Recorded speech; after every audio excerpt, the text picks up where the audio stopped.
ব্যবসায়ী, ধরুন আমি আপনাকে বললাম কাল সকাল ভোরে 5টায় একটা ব্যবসার ডিল আছে যেখানে আপনি $1 মিলিয়ন পাবেন। আপনি কি সেই ডিলে যাবেন? আপনি বললেন হ্যাঁ, কিন্তু আপনি তো সকালে উঠতে পারেন না। না না না, $1 মিলিয়ন জন্য আমি ঘুমাবই না। তাহলে $1 মিলিয়ন জন্য আপনি ঘুমান না, কিন্তু 2 রাকাত সুন্নাত যা পৃথিবী এবং এর মধ্যে যা কিছু আছে তার চেয়েও দামি, তার জন্য উঠতে পারেন না? ফজরের সালাতের মূল্য কত ভাবুন।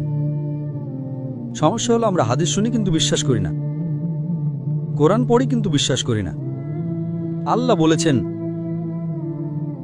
তাই আমি বলি আমি কখনোই আমার ফজর মিস করব না, এমনকি আমার সুন্নাতও মিস করব না।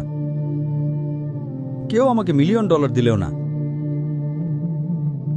হ্যাঁ, সুন্নাত পড়া ফরজ নয়। আপনাকে যেটা বুঝতে হবে, যদি আপনি সত্যিই